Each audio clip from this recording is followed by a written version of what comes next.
BlaXit family, BlaXit family, BlaXit family. How are you? How are you all? How have you been? How are things going for you right now? I know we're living through strange times right now, so things are changing. I'm hearing that the borders are reopening, flights are coming back, so it's that all important time for your repatriation, your time to come back home.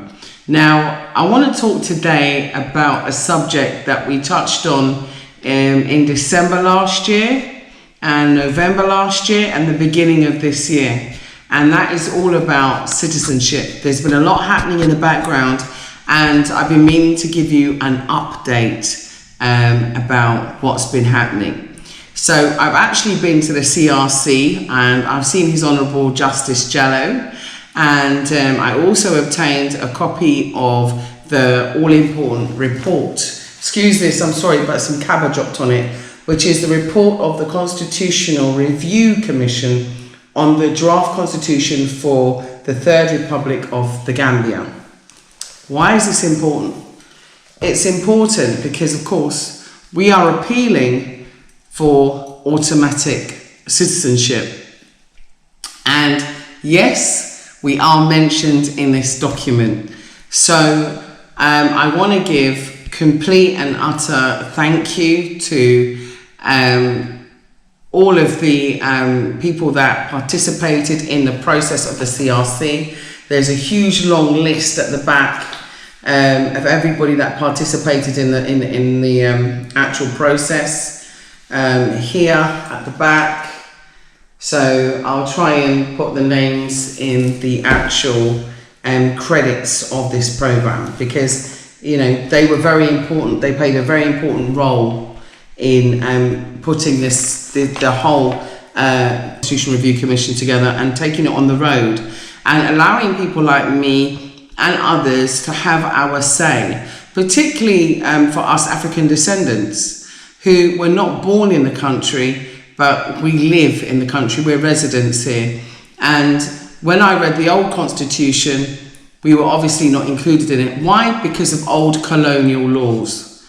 Colonial laws which have been about since 1965. So it's about, talking, it's about discussing, it's about looking into what needs to change and how, and why is it important.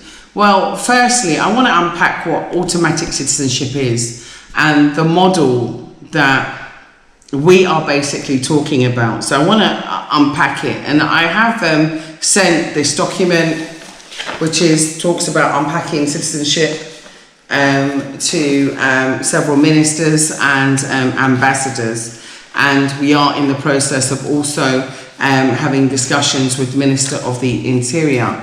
It was just unfortunate that I came down with an illness, so I'm going to be back on track with that process with the Honourable Interior Minister. Now, I want to unpack it, and the reason why it's so important is because of the ramifications. People didn't understand what I meant by automatic citizenship. So that's why I want to unpack it. And so I'm going to show you on the screen the three-step process, what it entails in more detail. But I'm going to just briefly kind of skip over it and show you also the reasons why. So I'm going to firstly go to the Constitutional Review document report here and show you page 188. I'm going to read to you this section. So if I'm not always looking at the camera, it's because I'm actually reading it. So it says, one position paper, call for giving an exceptional clause. Now, if you watched our programs about automatic citizenship and the CRC, you see that we actually asked for an exception to a clause, which at the time was 257 and 258, which was about land rights. Now, that clause has been mentioned here, so they did actually take our perspective on that, and other diasporans who also gave their perspectives to the CRC, so they've actually taken that into consideration. So they said that one position called for adding an exceptional clause to the Constitution, which would mean that we are an exception to those particular rules, which are now section 260 and 261 of the new Constitution, which relate to land rights to non-citizens. So that has been considered. So that is a great thumbs up. We're very happy about that. And it says to enable descendants of former slaves, so we'd like that to be changed to enslaved, to be eligible to apply for citizenship by naturalization, let me correct myself. And so that's also been put forward, but the way in which we want it and the way we want it shaped, from our perspective, and I'm not saying we want it, we're demanding it, what I'm saying is that it's what we're relating to. And that is about the 2 to 4 years. How does it look and how do you unpack it? So we're actually more looking at more on the 2-year side than anything else. But what we are looking for is automatic citizenship. So I want to unpack it. And that's a 2 to 4 years residency in the Gambia. And it says that such a provision, the paper indicated, would encourage the descendants of former slaves who are returning home to the Gambia to make significant investments in the country. Which is true, because we do. The average person that comes back to the Gambia brings about an average of 2 million dalasi with them. I nearly said it in pounds there, sorry. So about 2 million dalasi. So the CRC have carefully considered this submission and formed a view that the Gambia will be welcoming to all descendants of the enslaved. So let me repeat that, because this is the most important part. This is the most important line. So what we've been campaigning for, BlaXit subscribers, all of you who put in your submissions, let me tell you again that the Gambia should be welcoming to all descendants of the enslaved. Yeah? And it also says that it goes beyond that. It says that the subject matters should go beyond descendants who are currently in the country, and they should include those that yet to return in the Gambia. And this has significant ramifications and will require further study, which is very true. And so as a response to this, we've actually put together a fantastic package. And they say to better appreciate any potential implications for the country. So this would also ensure that descendants of the enslaved, when granted citizenship, are fully integrated into Gambian society. We totally agree with you. So in this context, therefore, the draft constitution provides a framework to enable the National Assembly to enact legislation. So that's why you've been seeing lots of pictures of us. For those of you who watch the community section, you'll be seeing lots of pictures of us meeting various ministers. This is the reason why, is because it's going to go to the National Assembly to enact this legislation, conferring citizenship on persons who otherwise would not be eligible under this draft constitution. So that's one section. So I'm going to go now into unpacking citizenship, and there's an aspect that I need to go into that's also not included in the constitution, but it's something that they said has to be checked via statutory law, draft constitution under section 7, and that is, here we go, the creating a constituency. No, it's not. It was actually under the card. Okay, here it is. It's under section H. It's called to change name of alien certificate for non-citizens. This is currently a statutory issue and should appropriately continue to be dealt with in that context. However, the CRC observes that it was made well known during the public consultations. You see, we did a good job. That the use of the term alien in relation to non-Gambians is derogatory, which it is. And so it should be substituted for another term. Although I don't agree with the other terms either. So I'm going to explain why by delving now into the issue about unpacking automatic citizenship. So it says temporary residency certificate or non-Gambian residency certificate. I don't think it should be either of those for us. Why I actually think it should be is a certificate of citizenship. Now, what is that? Now, let me unpack what is a 3-step process and what is automatic citizenship. Now, I'm just going to read verbatim what we've written. Automatic citizenship is another option that gives full or partial citizenship to a person of African descent who ordinarily would not be offered it because of slavery. It consists of a 3-step process and is applicable to repatriates who will be seeking permanent residency in an African country of their choice.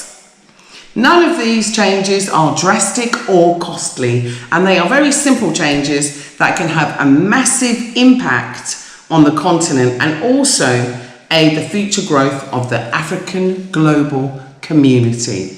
So the 3 steps, I'm just going to unpack them quickly. Step 1, when a repatriate of African descent arrives at the airport and they have made it clear to the immigration officer at the airport that they are coming as a repatriate and they wish to return, when of course questioned and asked what is the purpose of your visit, you will say, I'm here to live, I've come back to the motherland, I'm a repatriate, I come back. When you say that, they will then be giving you a certificate of citizenship, which is a stamp, very cheap, very affordable, no problems, no quips, no ifs, no buts, stamp. Very basic rubber stamp that I will gladly donate to the airports, stamping their passport with a lovely warm welcome that says welcome home.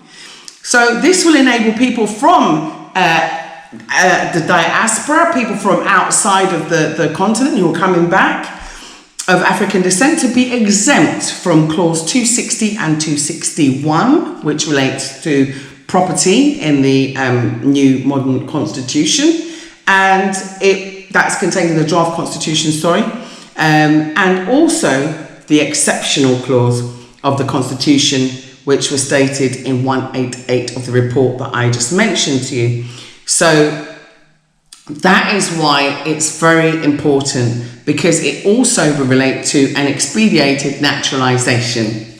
So what do I mean by that? And that is in pursuant of section 6.1 and 21.1 of the Constitutional Review Commission Act 2027.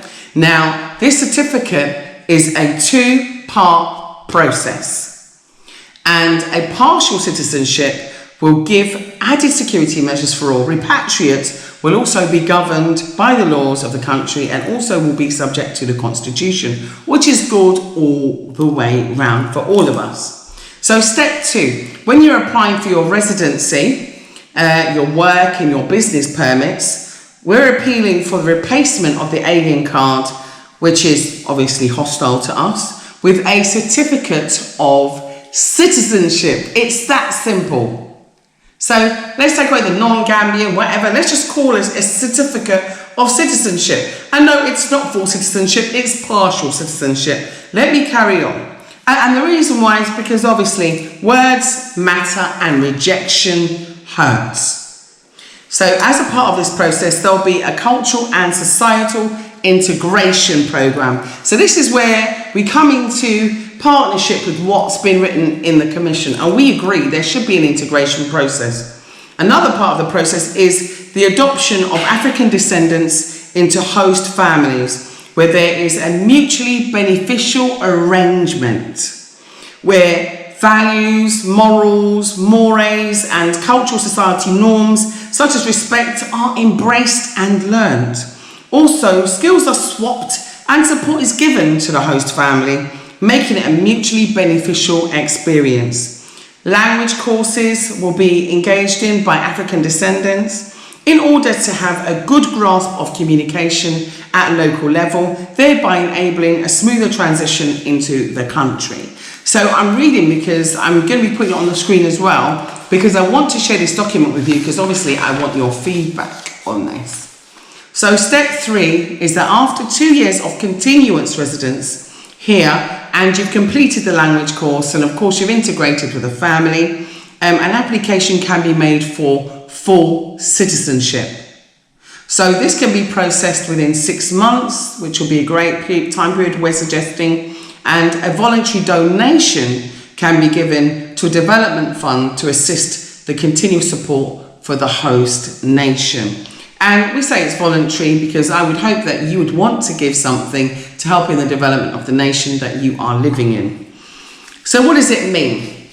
Let me unpack this. So it basically means that if Gambia was to do this, Gambia would be the first country in the history of Africa to offer automatic citizenship to the diaspora, for us African descendants coming home. And why is it so important? And what does it mean? It means that African descendants will no longer be treated as non-Africans. It means that inclusivity will reduce exclusion, it will reduce discrimination and rejection. It means that continental Africa will join forces with Africans born outside of Africa. The unity will promote integration, assimilation, and greater harmony, and billions of dollars and pounds and euros of inward investment will also be generated, and a welcome that is long overdue. So why is it important? Why is it important? That's number 4. In the current climate of global change and high levels, extremely intolerable high levels of racism, discrimination, abuse, violence was happening, you know, and George Floyd's case just, I think, brought it all to a head, even though it's been happening to us for hundreds of years. It's now become a pinnacle. It's now got to the point where we want to leave, we want to go, and we want to divest our investments in the West and take them to Africa, which is the best. So for us, it's important that heading home, we're allowed to be welcomed in, because we're divesting our investments and we're heading home to Africa.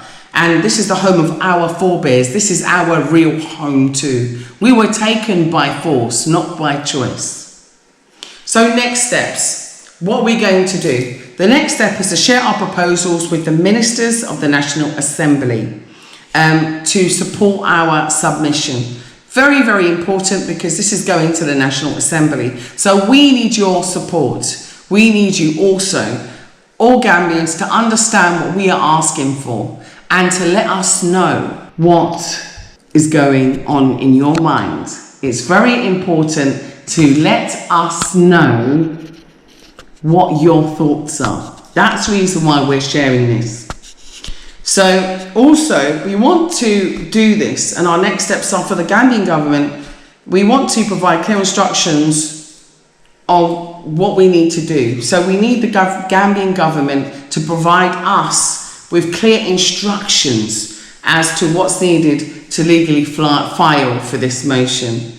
I'll say that one again. So our next steps are for the Gambian government to provide clear instructions to us, to guide us as to what's needed to legally file for this motion. And 3, we need to gain public support. This is why I'm here. This is why I'm talking to you. This is why I'm sharing this document with you. And 4thly is because we want to do a public consultation on our proposal. So we're going to be out on the street with cameras and also organised events to try and get your opinion on what you think about automatic citizenship. Because this isn't just about Gambia. This is something that we would like to roll out across Africa. We're not saying that you can't do checks and balances. That's not what we're saying. We're saying, of course, that can be part of the consultation process. The truth of the matter is tourists pile into Gambia and pile into other African countries in their hundreds and thousands without due checks and processes being done, except for via Interpol or at local level. So what I'm saying is that what we need to do is also be fair to us coming back home. So we want to liaise with specialist departments to produce a simulation. So if you have that skill set, can you please nominate yourself by contacting us and let us know, yes, Julia, I can help liaise with you to create a simulation, because we'd like to create a simulation to see how this would work in real terms. So in closing, which is number 6, just getting there now, Gambia would like to make history. Yeah?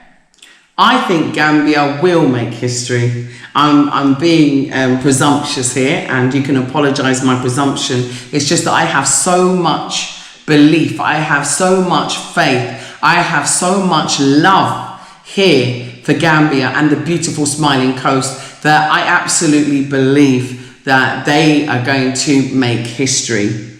and they will be the first African nation to offer automatic citizenship to African descendants of the enslaved. This will be a major driver, and a motivating force for huge engagement in heritage tourism and economic development by way of infrastructural projects and financing, such as what the Roberts brothers and others have done in Ghana. In less than 1 year, Ghana's economy gained a boost of over 1.9 billion during the year of return. The average repatriate brings over 2 million dollars to the economy. So if just 1,000 people brought 2 million to the economy over a 3-year period, the Gambia would receive a boost, and even more than that, if more people came back than that, of over 2 billion dollars.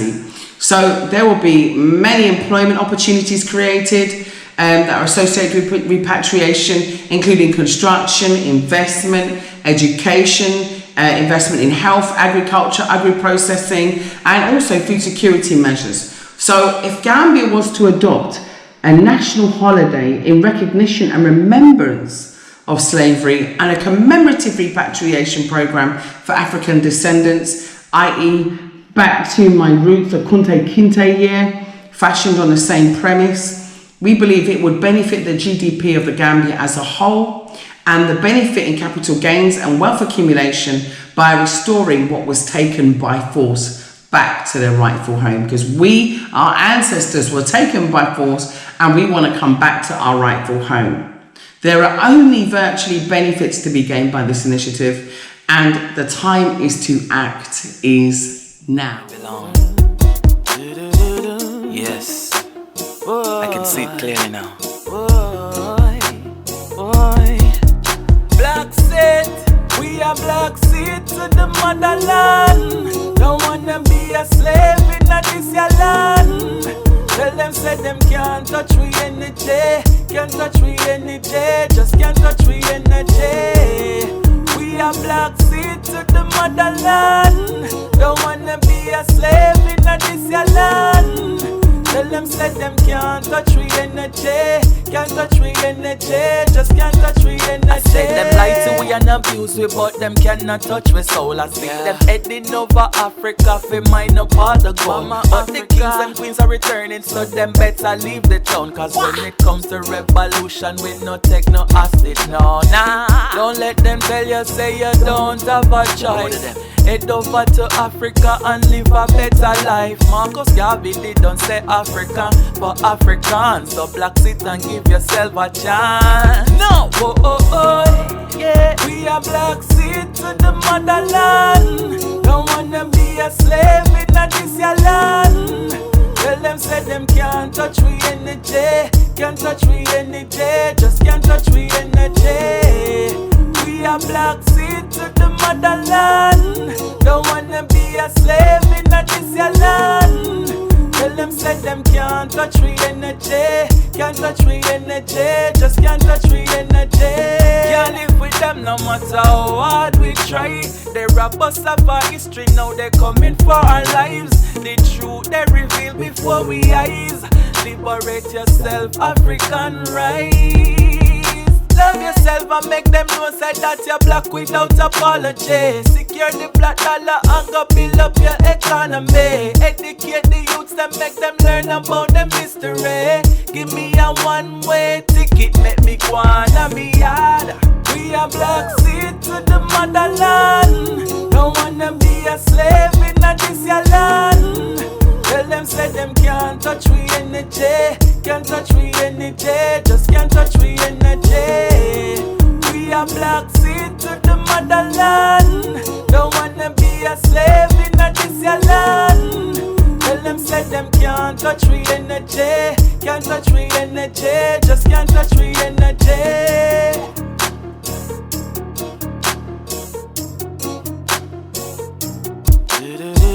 Yes, I can see it clearly now. BlaXit, we are BlaXit to the motherland. Don't wanna be a slave in this your land. Tell them, say them can't touch we energy, can't touch we energy, just can't touch we energy. We are BlaXit to the motherland. Don't wanna be a slave in this your land. Tell them say them can't touch we energy, can't touch we energy, just can't touch we energy. I say them lie to we and abuse we, but them cannot touch we soul. I see them heading over Africa for mine up all the gold. But the kings and queens are returning, so them better leave the town. Cause when it comes to revolution, we no take no hostage, no, nah. Don't let them tell you say you don't have a choice. Head over to Africa and live a better life. Marcus Garvey don't say Africa for Africans. So BlaXit and give yourself a chance. No, oh oh oh, yeah. We are BlaXit to the motherland. Don't wanna be a slave in this your land. Tell them say them can't touch we energy, can't touch we energy, just can't touch we energy. We are BlaXit to the motherland. Don't wanna be a slave in this your land. Tell them say them can't touch we energy, can't touch we energy, just can't touch we energy. Can't live with them no matter how hard we try. They rob us of our history, now they coming for our lives. The truth they reveal before we eyes. Liberate yourself, African rise. Love yourself and make them know say that you're black without apology. Secure the black dollar and go build up your economy. Educate the youths and make them learn about them history. Give me a one-way ticket, make me go on a me yard. We are BlaXit to the motherland. Don't wanna be a slave in this your land. Tell them say them can't touch we energy, can't touch we energy, just can't touch we energy. We are BlaXit to the motherland. Don't wanna be a slave in this your land. Tell them say them can't touch we energy, can't touch we energy, just can't touch we energy.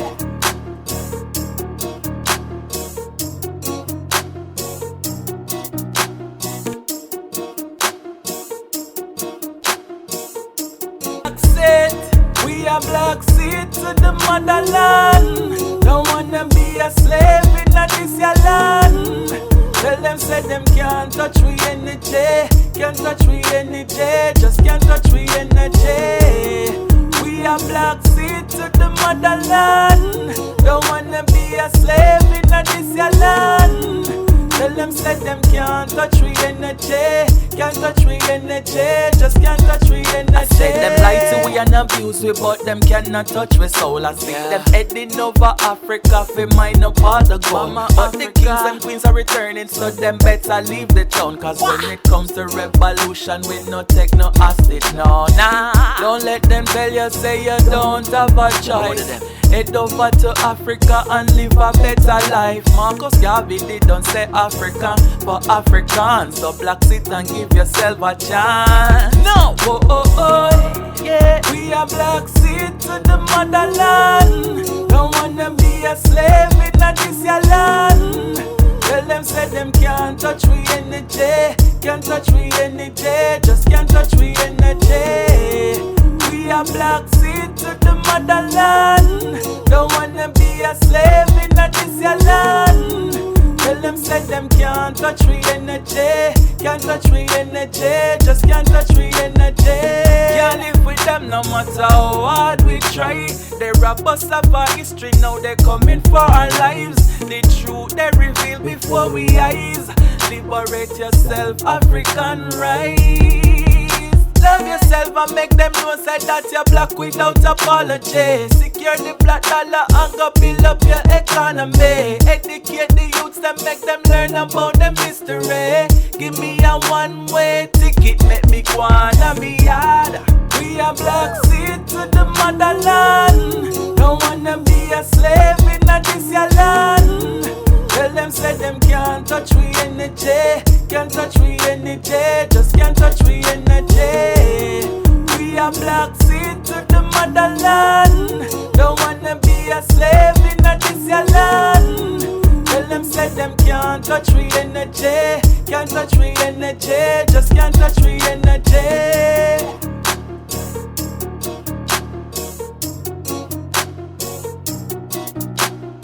Us diasporans to really be Gambian, to really be African. So our ancestors were taken in slavery. So I have Gambian DNA. My DNA says I'm Gambian. I might speak with a British accent, but I'm Gambian. So he did this, he took part. I imagine he wrote on other people's shirts. He walked home wearing this shirt. Through town. Through town, and he walked through your front door. And what did you see? Initially, I saw the front of the shirt, and of course, the front of the shirt had well wishes, so I was actually quite pleased. And I said, "You see, look, lots of people, you know, are signing nice things, nice farewell to you, you know, darling. It's wonderful." And then, as he walked through the door, that's when I saw the back of the shirt. Did he know what had been written? No, he had no idea. He did not know. We've got the shirt here, and that is, you know, we're keeping it, you know, sort of neatly folded because we've seen it, we've read what's on the back, and it is utterly shocking. Words, you know, that nowadays, you know, it is unthinkable to say them out loud for decent people. So he had no clue what had been written on the back. No. What did he say when you told him, when you pointed it out? He was speechless. His mouth was open, literally. He was just speechless, and he just started shaking his head.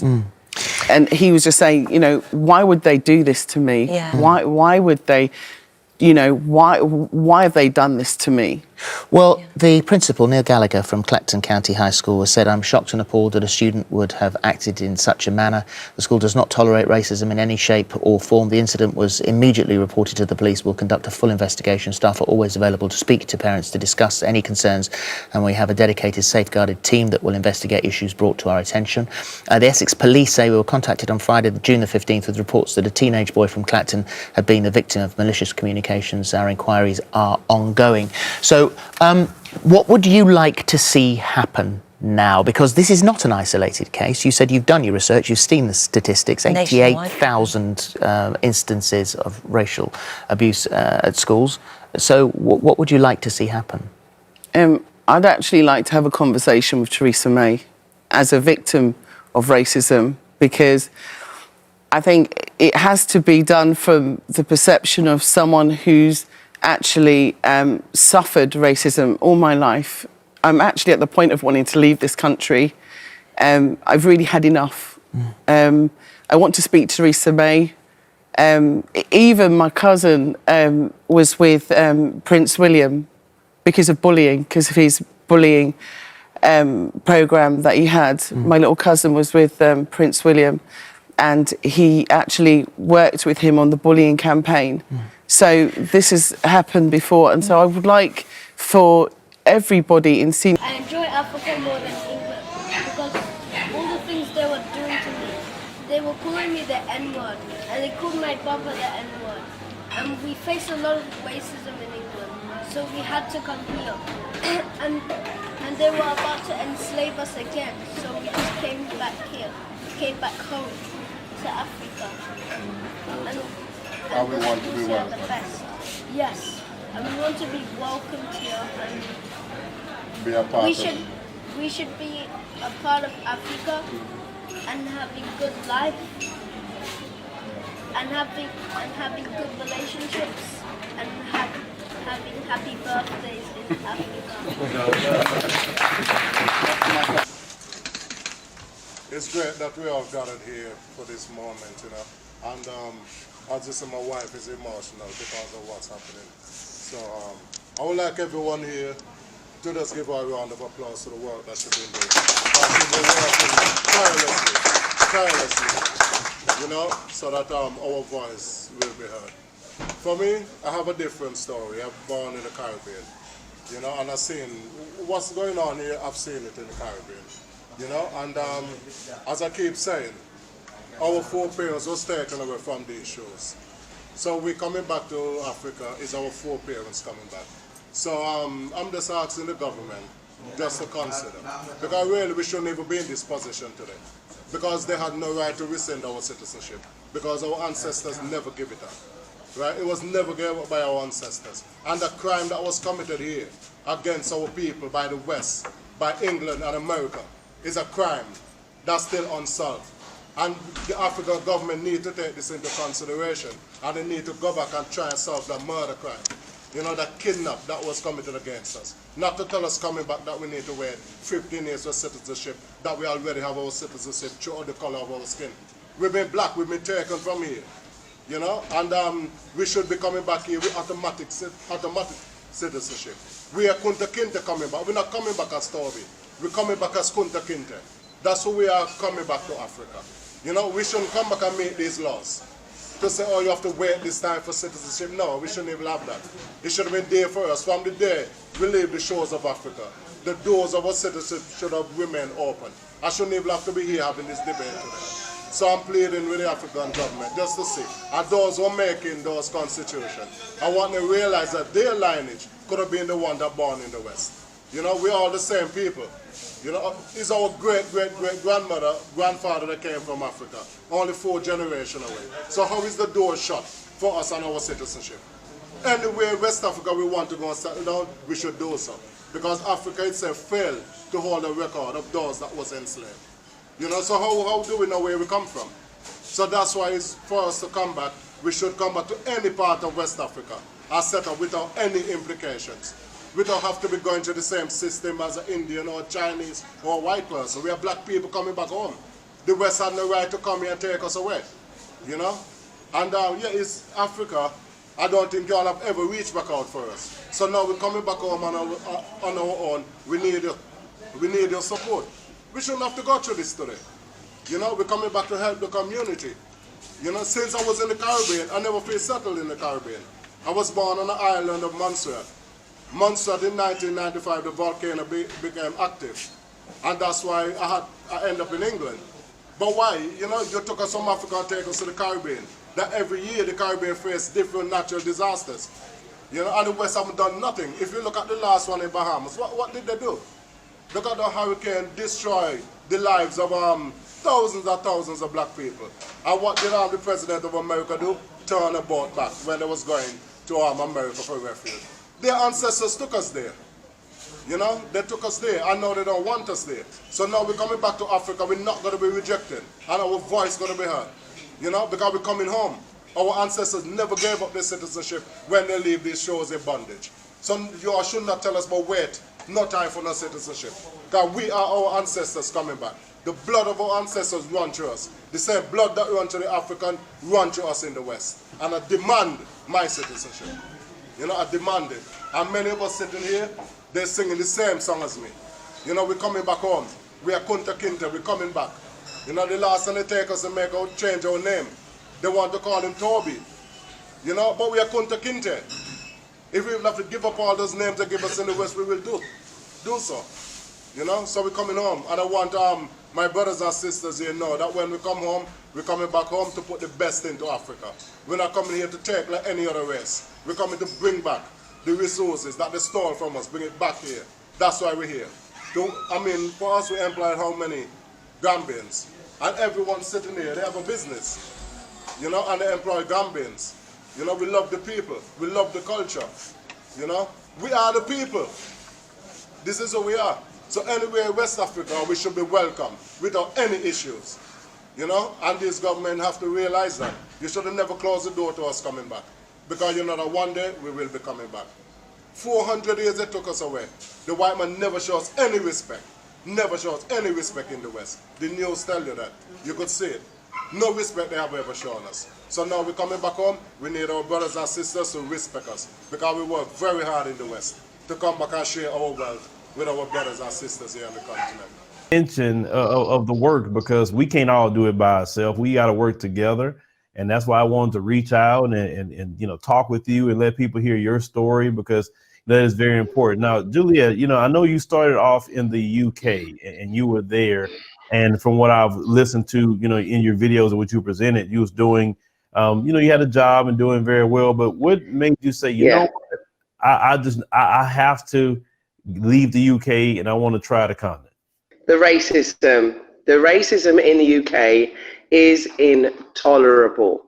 The racism in the UK has got to the extent that we as black people, we as Africans born in the UK, They might call us Black, British, whatever they want to call. We no longer, a lot of us feel very, you know, disenfranchised living there.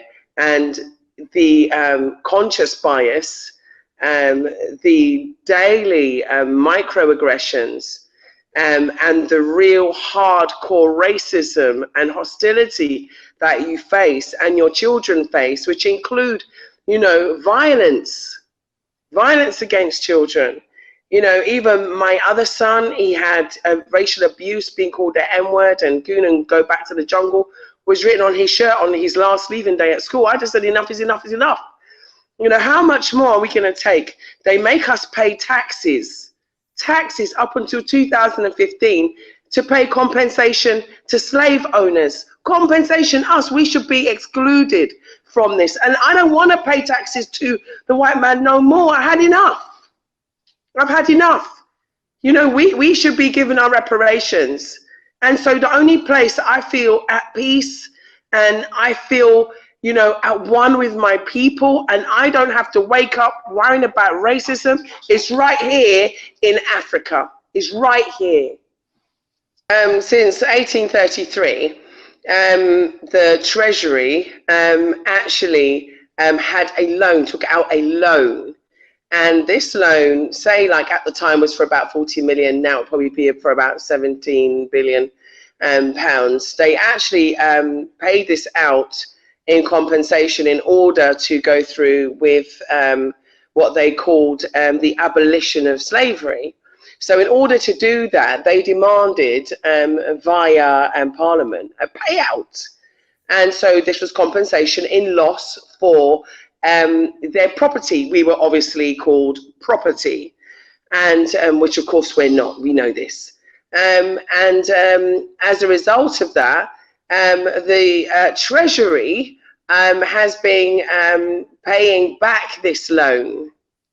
And so this loan has been paid back by people who are UK citizens and taxpayers, which includes Africans born in the UK, such as myself, all my forebears, and obviously my parents, my siblings, everybody. So we've been paying these taxes for so long, up until 2015, in compensation to slave owners, which is, you know, completely wrong. David Olusoga, who is a professor in the UK, wrote an article about it in The Guardian, and I'm asking everybody, go and check it out. And what I'm saying is absolutely true. And so I actually called up Her Majesty's Treasury in order to demand a refund. And when I called up, I was actually laughed at on the phone. They didn't actually believe it was true. When they then told that there was not a tax code or any kind of system in place for me to get a rebate. So, you know, this is, for me, it's abhorrent, it's inhumane. They would never ask, you know, the people who are victims of the Third Reich or of Hitler, who were in concentration camps, the families of those, to go and pay compensation to Hitler. So, you know, I just think that there needs to be a wake-up call. There is terrible, terrible institutional, societal, personal, day-to-day and systematic system in the UK, and that it's happening there, but it's happening on such a huge basis.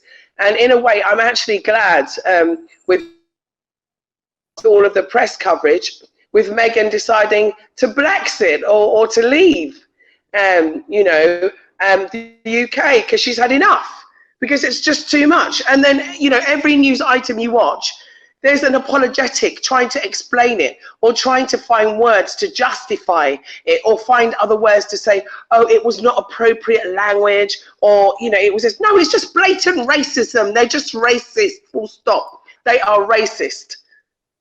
And that's why I called England a dump, because it's this dumpish mentality and this white superiority and white privilege that they've got that sickens me, that forced me to leave. I said, I don't want it. I'm not facing it. I'm not raising my son in this environment. Not anymore.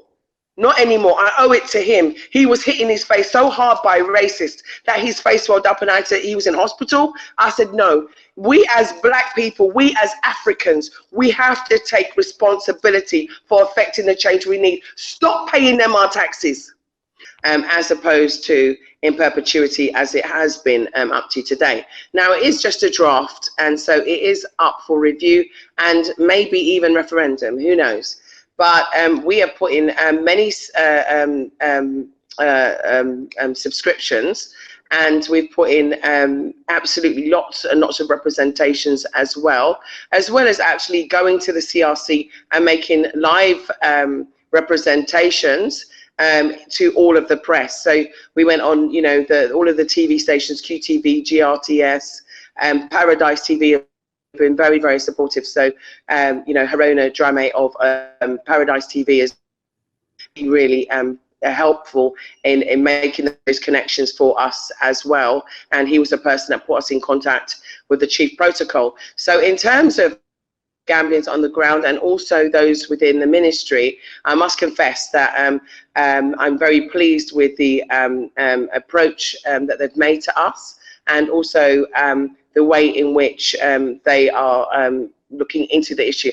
Now, we've asked for an audience with the President, Adama Barrow, His Excellency Adama Barrow, the President of the Gambia. So we've asked for an audience with him, and we're just waiting to see what the response to that will be. Clearly, we want to ask for automatic and immediate citizenship for us that are residents, particularly who have got children in school, living here, got businesses, who have got homes here and investments here, because the other aspects of the Constitution, as I mentioned previously, would have a negative impact.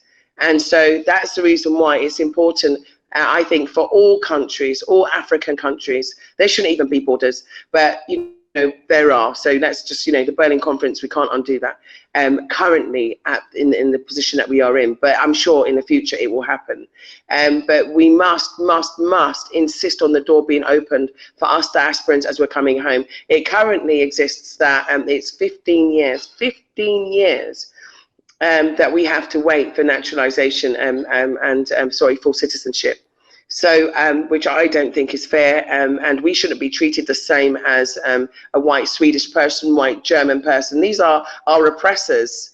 You know, they represent the oppressive regime that put us in this situation in the first place. I certainly shouldn't be treated the same as a white Tubab who comes to Gambia, who can marry a Gambian and get citizenship within 5 or 7 years. No, that's not right. You know what? Because I married an African who wasn't from Gambia, you know, who happened to be my husband, Adrian, who's from Montserrat in the Caribbean. No, and my children, I've got my children. We've got our 4 children between us. So, yeah, this is a situation that needs to be addressed. And I say with urgency, with deep urgency, because Ghana has had the, you know, year of return, which has been a, you know, an absolute success, a resounding success. And, you know, I think nearly 1 million people from the diaspora traveled to Ghana. And you know, President Nana Ododu is an absolute example of, you know, the way that we should be going in terms of opening the doors to us, diasporans or ADOS or whatever you want to call us, but us returnees home, because this is our home. And undoubtedly, we should not be treated any differently because we come home a bit later. You know, we should not, the door should still be open to us because we're actually still the same family that left. Our DNA hasn't changed. We haven't changed. All that's happened is that we've had to go through slavery, trauma, torture, and all of the negative and terrible things that happened to us, including being lynched and hung in trees and raped and, you know, pulled apart by horses and had our limbs chopped off. You know, Kimpa Vita died for us, and she was one of the first abolitionists of slavery, and we should never forget her. She was burnt alive with her husband and her baby, and we should never forget that. And so Africa needs not forget that we are the brothers and sisters of Africa returning, and that we should be treated with the respect and dignity that we deserve. Exactly the same discrimination as I face in the UK. It doesn't matter how much money you have. It doesn't even matter if you're royalty and your name is Meghan Markle. You're still going to face the same racism as I face, as you face. And you're going to still face the same hostility that we face. It makes no difference. And we need to face up to reality, and we need to leave. We need to go home. We need to go home. And yes, we are welcomed in Africa. It's just a piece of paper. That's all. That's all. That's all it is. So, you know, but living here is paradise. It is absolute paradise. We need to get out of situations where there is open season on firing on us, killing us, taking our lives without any remorse, taking our lives, walking in our houses and killing us, walking into shops and strangling us to death like they do in the UK, shooting us for no reason, putting us in mental institutions because we raise our voice, miseducating our children, putting us in prisons for no reason, facing disqualification for no reason, and, you know, just being discriminated against. And for all of those black people that are going to turn around and say, oh, it's not so bad for me, I'm all right, Jack. Well, do you know what? Not for long, because Trump's on your back. Yeah? We're seeing what's going on in America. We know what's going on. We know what time it is. And, you know, all of the hostile immigration policies worldwide is telling us directly and straightforward in our face, we don't want you here. So let's do what Akon's doing. Akon's building a super city. Akon's got the A-coin. He's got his, you know, his currency. Let's build, let's join forces, let's get together, let's, you know, go buy some of them houses you got in Nairobi and stuff. Let's get out, let's live the good life, because I'm living the good life and I want everybody else to live the good life. My husband and I, we're happier than we've ever been living in Africa, because you don't have the pressure, you don't have the stress, and you don't have the racism that you have to deal with every single day of your life. The average black person faces 5 incidents of racism, microaggression, conscious bias. I don't believe in unconscious bias. I think all incidents of unconscious bias are conscious, because at some point you thought about it. So yeah, it's time for us to come home. You know, channels like yours. One nation, one Africa. Thank you, BlaXit family. Please keep watching, please subscribing, and remember, follow your dreams. Purchase your tracks today.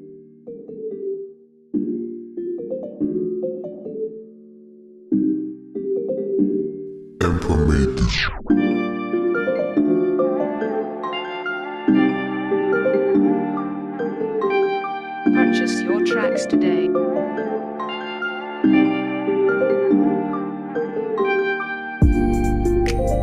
Purchase your tracks today.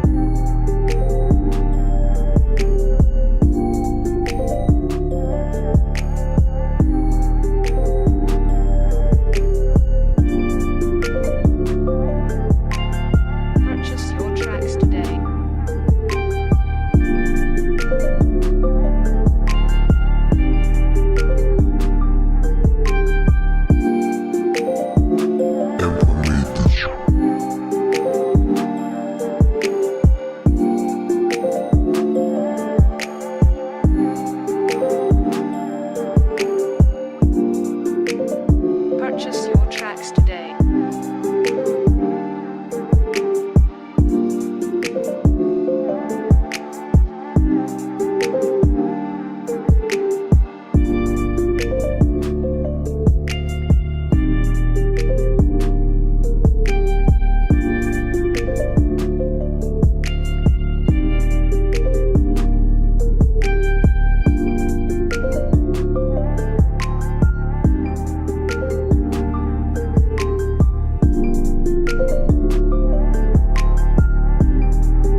Purchase your tracks today.